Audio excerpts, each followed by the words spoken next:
আসসালামু আলাইকুম। বাইবিট থেকে আরেকটি বাইবিটে কীভাবে আমরা ডলার ট্রান্সফার করব চলুন সেই বিষয়টি দেখে নিই। প্রথমে বাইবিটে চলে যাই। আচ্ছা, বাইবিটে চলে আসলাম। তো আমাদের লেনদেন করার জন্য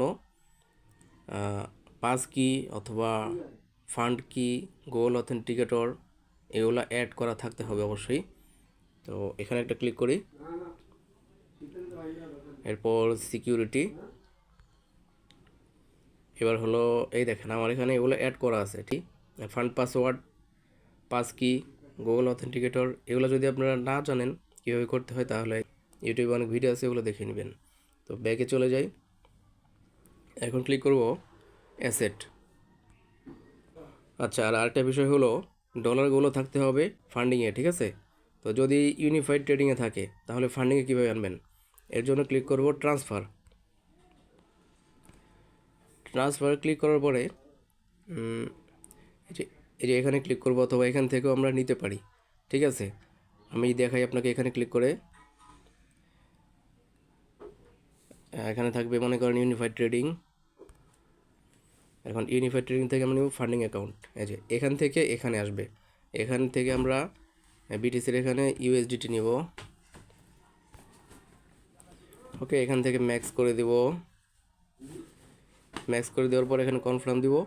এরপর আরেকটা ধাপ আসবে, হয়তো বা কনফার্ম অথবা নেক্সট, ওটা দিলেই হয়ে যাবে। ওকে, এবার ক্লিক করব উইথড্র। আচ্ছা, উইথড্রতে আসার পরে এখন আমরা এখানে লিখব ইউএসডিটি। ইউএসডিটি। আচ্ছা, ইউএসডিটি লেখার পরেও এখানে কিছু শো করতেছে না, তার মানে হলো এই যে এখান থেকে এটা উঠিয়ে দিতে হবে। ওকে, এবার এই যে দেখেন ইউএসডিটি, এখানে একটা ক্লিক করব। করার পরে এখন দিব ইন্টারনাল ট্রান্সফার। আচ্ছা, এটা দেওয়ার পরে ইন্টারনাল ট্রান্সফার দেওয়ার পরে ক্লিক করব ইউআইডি। ঠিক আছে, ইউআইডি দেওয়ার পরে এখানে আমরা যার কাছে সেল করব তার ইউআইডি এখানে বসিয়ে দেব। এরপর এখান থেকে ম্যাক্স করে দিলে অ্যাকাউন্টে যত ডলার আছে সবগুলো ডলার এখানে এসে পড়বে। অথবা